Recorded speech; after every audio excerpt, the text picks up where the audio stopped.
The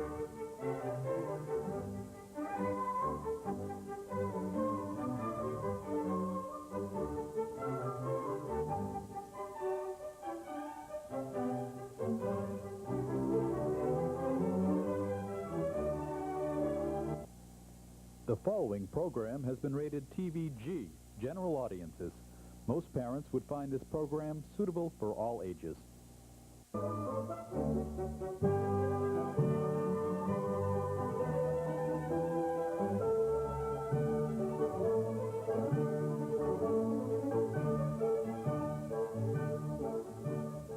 Hi, I'm Fran Foster of Setauket Lodge in East Bridgewater. Welcome to our program and a continuing series of what it means to be a Mason. It is our attempt to bring to you, the public, just what Freemasonry is all about and what we do. We have as our guest tonight Reverend Glen Barton from the Brockton Veterans Hospital on Belmont Street. And we're here to talk about the hospital visitation program. Reverend, how did the visitation program get started and when? The visitation program by the Masons of the Brockton 29th District got started in the first Sunday of April 1970. This is almost 30 years ago. And without exception, the escorts have been there every Sunday. I can even remember that one Sunday when we had a snow date and I'd called to suggest they not come, we had several of the Masons show up to help escort the patients that were able to get to the services. But Brother David T. Carlton is the one who was primarily responsible for starting the program, along with the assistance of the late Brother Walter Hiller. And then following that, Brother Hiller was the coordinator. And then for about a decade after Brother Hiller, the late Brother Irving Freitas was the coordinator. And for the last 8 years or so, Brother David T. Carlton has been the coordinator. This program came under the auspices of the Masonic Services Association out of Silver Springs, Maryland. And it has been a very, very effective program bringing the hospitalized veterans to the services. Now, you mentioned the Masonic Services Association. They have a nice little short talk bulletin that anyone can subscribe to for $4 a year. It comes out once a month, and it usually has a topic that is pertinent to Freemasonry. They have other back issues also that are available, and other publications that you can get through the Masonic Services Association. And I think we have their address, it's shown on screen there, if anybody's interested in sending away for the application. Now, we have the Masonic Services Hospital Visitation Program, and we do it once a week, one of the lodges in the district. And back a few years ago, Danny Thomas did a program on when the band stops playing. Danny Thomas was not a Mason at the time, but after making this program, he liked what he saw so much that he became a Mason. So we have the program for viewing tonight. He is gone now, but the program, the idea that he had then is just as important now as it was then.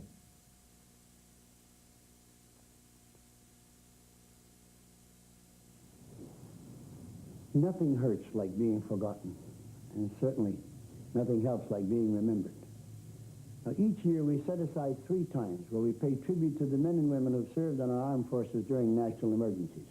Memorial Day in May, Veterans Day in November, and then for 1 week in February, which has come to be known as National Salute to Veterans. This always occurs during the week that we celebrate Valentine's Day. Now, Veterans Day and Memorial Day are days when we honor those who have given their lives for our country. National Salute Week is the time we remember those who came home wounded and mutilated from battles on foreign shores. On these days, we do a little flag waving, of course, and some of us even take time to pay a visit to a VA medical center or a nursing home or a state veterans home to show that we haven't forgotten those valiant men and women for whom the band has stopped playing. Then we go on our merry way, thinking we've fulfilled our obligation, and we tend to forget them. And it's almost a pity on our part. But thank heaven there are many citizens in this great nation of ours that make National Salute an everyday occurrence. They're the faithful volunteers who give of their time and their talent to show those who are confined to hospitals and homes that they are somebody special, that we care about them, not just on a few special days a year, but every day. Now, the Masonic fraternity has been involved in volunteer work through the Masonic Service Association National Hospital Visitation Program. And that's for over 50 years, even before the Veterans Administration Voluntary Service was established during the presidential term of Brother Harry S. Truman, who was past Grand Master of the Masons in Missouri, who incidentally called upon the MSA to take part in this program as a charter member, which we have been since its inception, and that goes way back to 1946. Unfortunately, less than 1% of the over 3 million members of the Masonic fraternity even know that we're actively participating in this charitable work, and that's why the Masonic Service Association has produced this film that you're about to see. And we hope that after seeing the film, you'll want to take part in this worthwhile work by volunteering some of your spare time or by supporting it with your contributions. That is to tell the world that the Masons care and will always be there. Yes, the band has stopped playing, but there are countless thousands of veterans who are still paying with pain and with bitter memories of the past. I hope you will take to heart what you're about to see.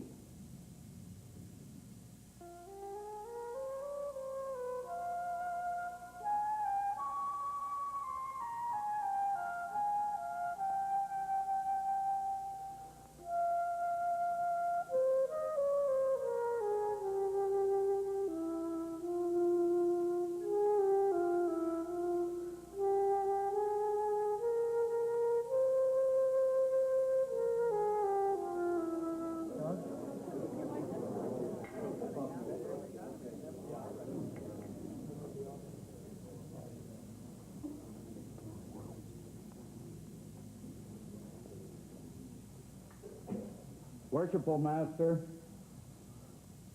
ladies and brethren, it is with a great deal of pleasure that I present an old friend, and I can say old because I knew him when he was a young man, a fine brother, a past Grand Master of the Grand Lodge of New Jersey, and for the last 4 years has served as the Director of Hospital Visitation of the Masonic Service Association of the United States. It is with a great deal of pleasure that I give you, most worshipful brother, Thomas R. Doherty.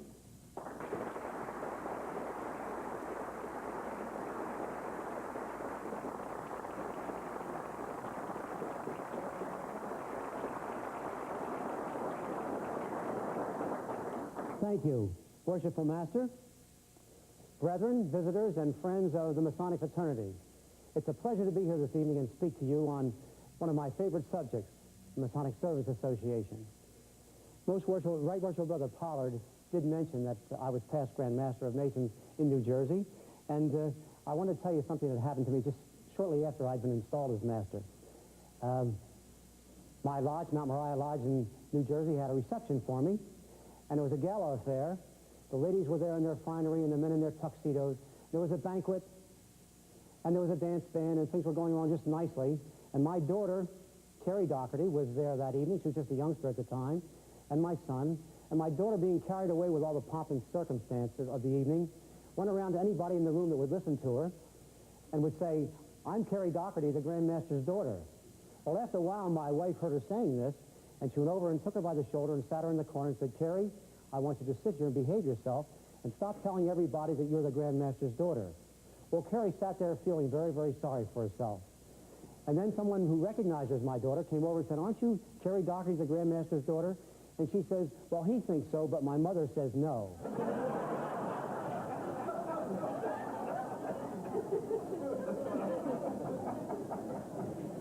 You see, I get no respect. That's what the problem is.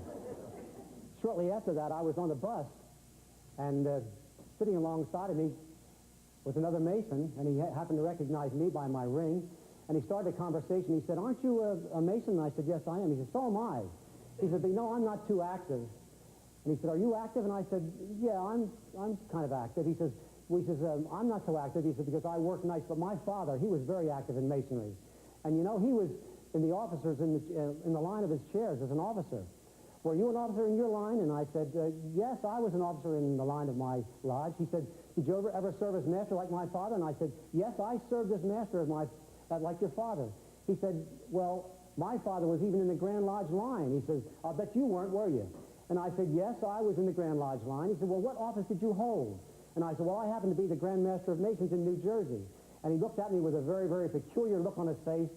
And after a while, he said to me, you know something? He says, I've got a neighbor that thinks she's Marie Antoinette.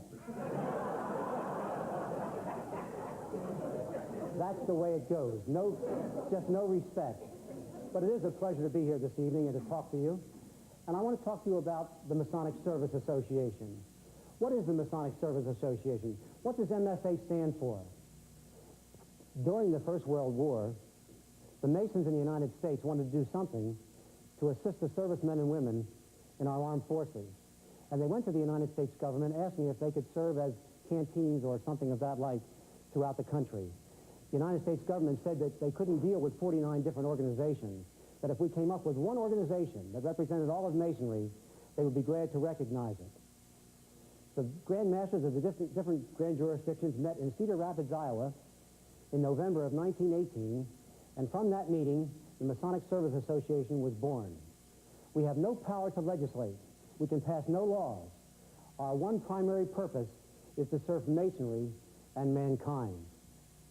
We also publish digests, pamphlets, cassettes, films.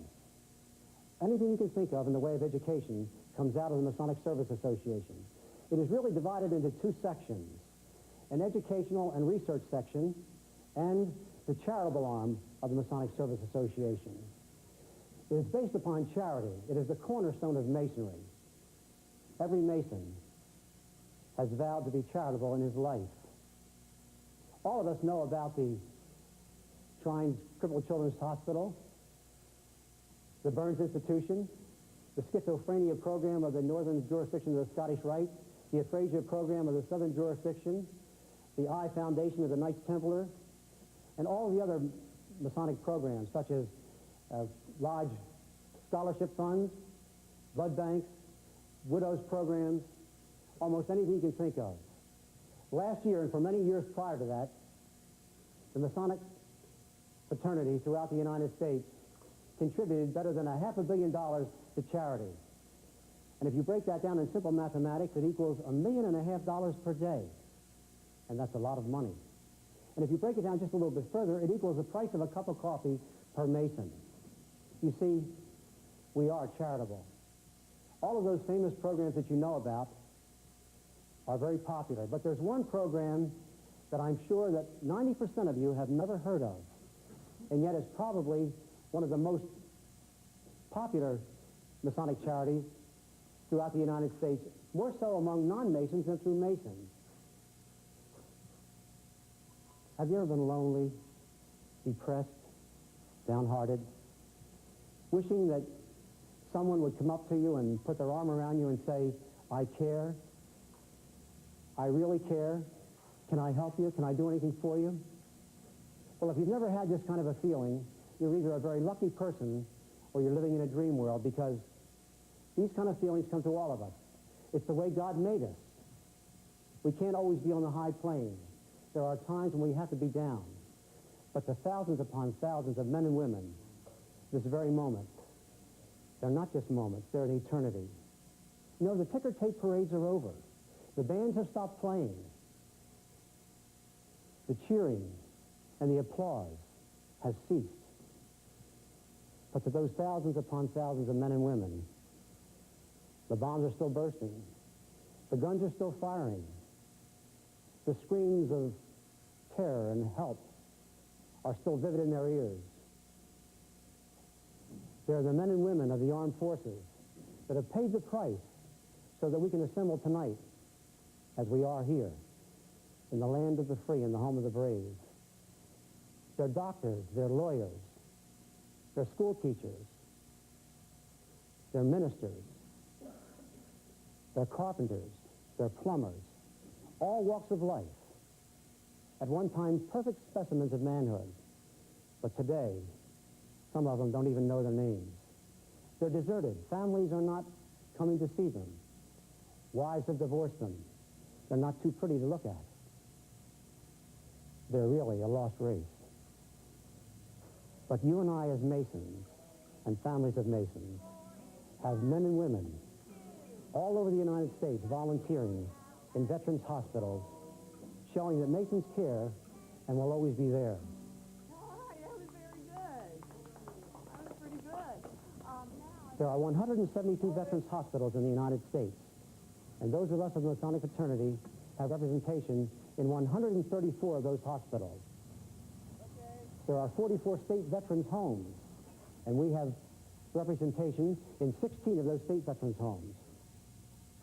Many of the military hospitals throughout the country are also serviced by our volunteers. What do they do? They're not too proud to bend down and tie a patient's shoe. They're not too proud to read the Bible or the newspaper to a blind or paralyzed veteran. They're not too proud to wheel them to therapy or to chapel service on Sunday. They're not too proud to call home and tell the folks back home how they're making out and how they're coming along. Or to write a letter. How are the kids? And when is the last time you heard from them? And let's see, when are you coming to see me? They're not too proud to sit down and play checkers, or just cards, or talk through the time of day to the veteran. Just taste that, see what that's like. I tasted it, Oh, did you? Okay. Well, I can't say as a blame you. I wouldn't want any more than that if I were you. Any kind of act of kindness is being carried out every day. Right now, in hospitals all over the country, there are Masonic volunteers representing you and I in the finest possible way. Good, Jeff. Haul it down. Haul it down.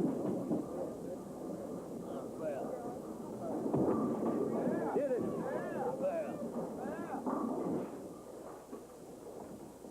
Charity. Last year, better than 500,000 hours of Masonic visitations were made throughout those hospitals in the United States. Better than 100,000 bedside visits were made. And we just don't visit Masons. Anyone who needs our help is helped in any way that we can do it. Last year, and for years prior to that, we have spent over $300,000 in financing this program. Where does the money come from? From contributions, from grand lodges, subordinate lodges, appendant bodies, and individual Masons and friends that know of the work that's going on in the hospitals throughout the country. The ironic part about this program is that 99% of the Masons in the United States don't even know the program exists.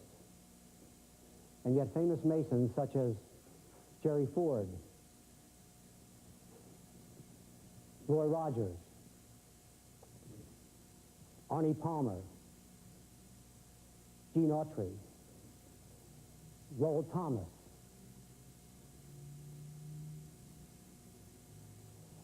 the names are legion. Men who have written to us and told us how much they appreciate their Masonic membership because of the kind of work that's being done by volunteers, Masonic volunteers in hospitals all over the country. Proud of the fact that they've seen these men in action. They know they're part of the 1% that knows about our program and support it with their prayers, with their gifts, and with their encouragement. We need volunteers. We need assistance in the hospital program. No matter what your talents might be, they're needed in the hospitals. Whether it's a matter of sitting by the bed and talking to some patient who needs just someone to listen to him. If you can work in libraries, in the admissions office, in the pharmacy, any department of the hospital, we can use you as a volunteer. If you can't volunteer, your contributions are really needed and are gratefully accepted, no matter how small or how large. Without them, we just can't carry on.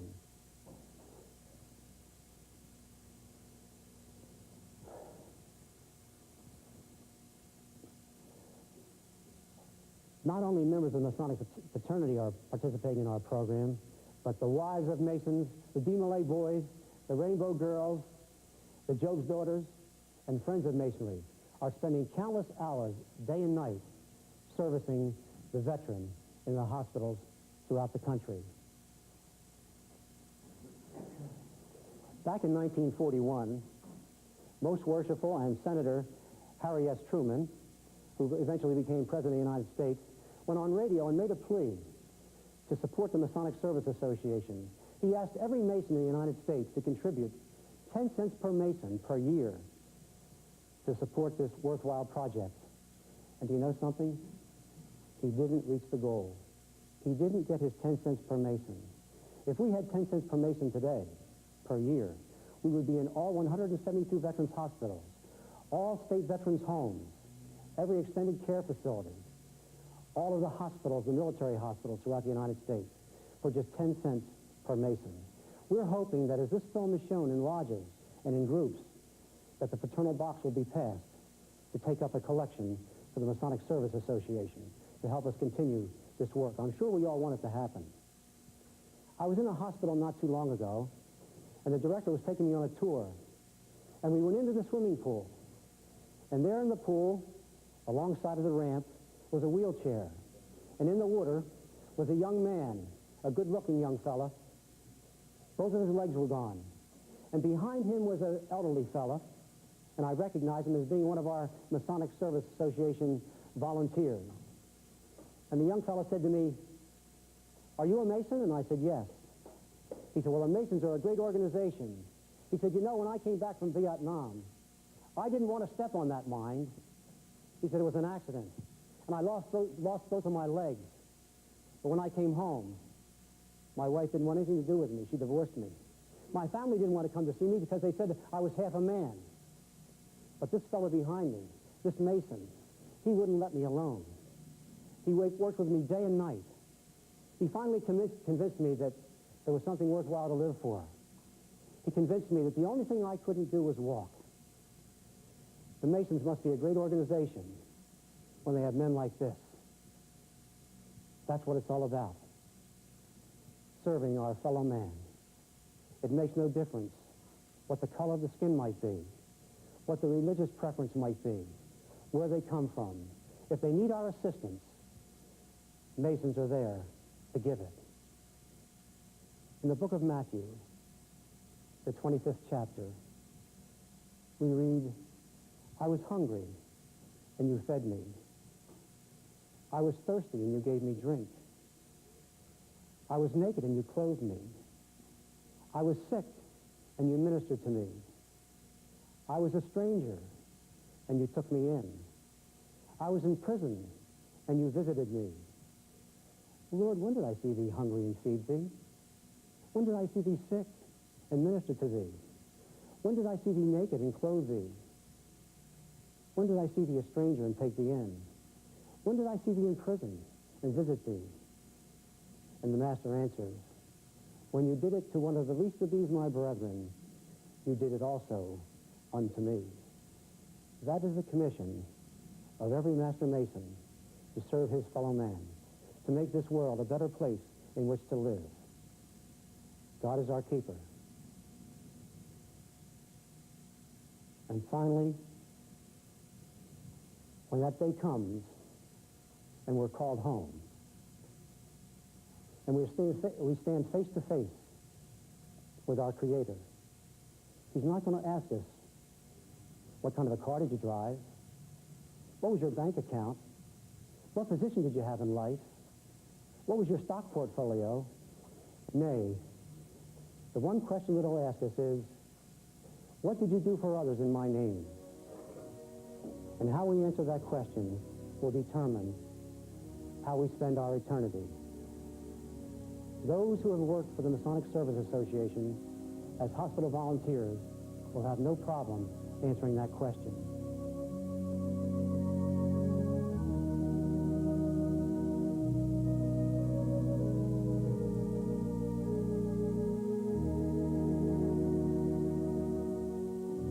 And the answer they'll get from the Lord will be, "Well done, thou good and faithful servant. Inherit the kingdom prepared for you from the foundation of the world."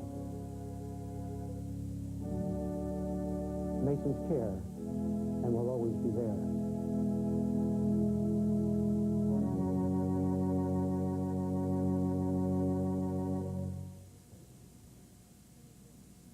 Well, the show is over, and now it's up to you. Will you remember when the band stops playing? I'm Danny Thomas, and I hope you will remember. I hope you enjoyed the film, and I hope you'll be able to help with the hospital visitation program. Edwin, what do you think?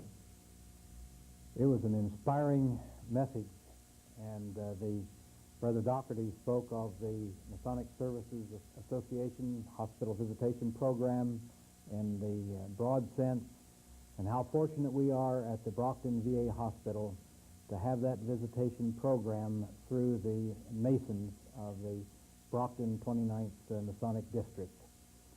And how fortunate we are to have Brother David Carlton, who also comes and visits the patients. Could just recite person after person that is brought to the hospital and how much they appreciate the escort program, making it possible for them to come to the services. Some of the members are there every week, whether it's their turn or not. Yes, this is a show of dedication on their part, and they have been very, very faithful in being there every Sunday. One of the important aspects is not only bringing the patients, but worshiping with the patients. And this helps with the singing. This helps with the responsive reading. Many of the patients, if you could be up front as you see them, they will mouth some of the words of the hymn and some of the scriptures that are read responsively. They can't get them all, but you will see them with some of the familiar passages of Scripture and how their faces light up, because this is a wonderful experience that they have, made possible by the dedication of our Masons and their families and the Masonic organizations such as Rainbow Girls and DeMolay and Eastern Star assisting also. Well, it is because of them and what they did that we have the freedom to worship as we please. Every Sunday, Yes. as we see them come, we're reminded of it, not just on the special days of Memorial Day or 4th of July or Veterans Day or Salute the Veterans. Yeah, they gave so much to us in their dedication, in their service in foreign countries. We at least owe them, if you can't get out of the ward, at least once a week to go to the church service. Well, I'd like to simply close by saying and expressing my appreciation to the Masons of the Brockton Masonic 29th, as well as the Masonic Services Association Visitation Program for what is being done. And I personally, as chaplain, and my fellow chaplains benefit as well as do the veterans that are hospitalized. Thank you very much. Thank you for your support. You know, it is a good program. We need help. If anybody out there can help us, every Sunday morning at 10:30 we meet at the chapel, and we go to the ward and escort the patients to chapel service, and then we carry them to the wards afterwards. We can use your help if we've got the time. Thank you for watching our show. Have a good evening. Good night. Thank you, Reverend, for being part of the show. Thank you very much for having me. It's my pleasure.